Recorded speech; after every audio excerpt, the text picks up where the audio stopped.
राधे राधे। भागवत गीता अध्याय पहला श्लोक दूसरा। दृष्टा तू पांडवानिकम व्यूढ़द्रयोधनस्तदा आचार्यमुपसंगमये राजा वचनमृता। व्याख्या में तदा शब्द का उपयोग किया गया। तदा जिस समय दोनों सेनाएं युद्ध के लिए खड़ी हुई थी, उस समय की बात संजय जहां तदा शब्द से कहते हैं। कारण यह था कि युधिष्ठिर का प्रश्न था कि युद्ध की इच्छा से एकत्रित हुए मेरे और पांडवों के पुत्रों ने क्या किया।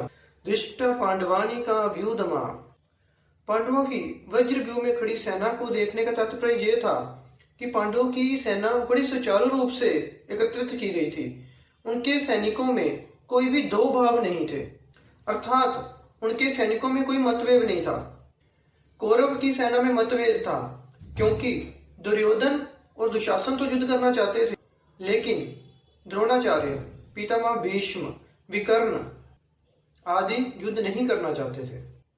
ये नियम है कि जहां मतभेद होते हैं वहां तेज का प्रभाव नहीं होता।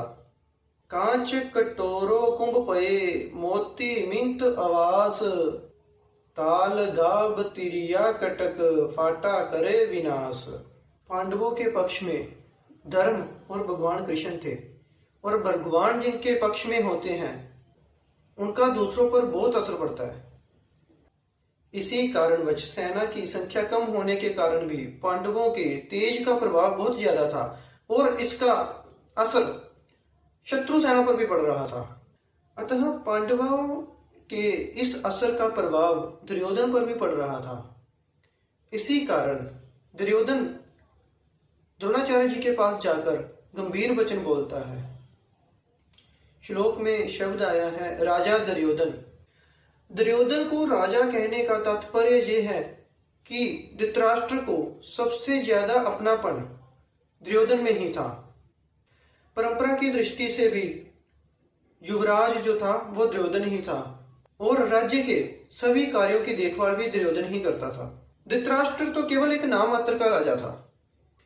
युद्ध होने में भी मुख्य कारण दुर्योधन ही था। इसीलिए संजय ने दुर्योधन को राजा कहकर संबोधित किया। आचार्य मुपसंगमये, दुर्योधन के आचार्य द्रोणाचार्य के पास जाने के तीन ही कारण मालूम पड़ते हैं।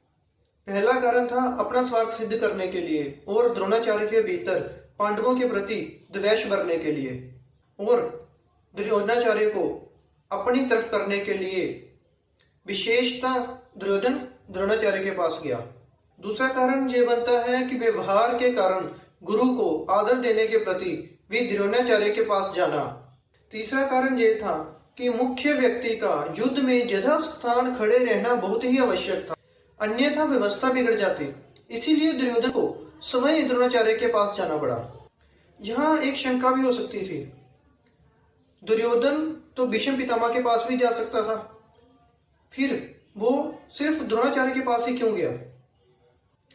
इसका समाधान यह था कि द्रोणाचार्य और भीष्म पितामह दोनों ही पक्षपाती थे, अर्थात वह कौरव और पांडव दोनों के ही पक्ष रखते थे।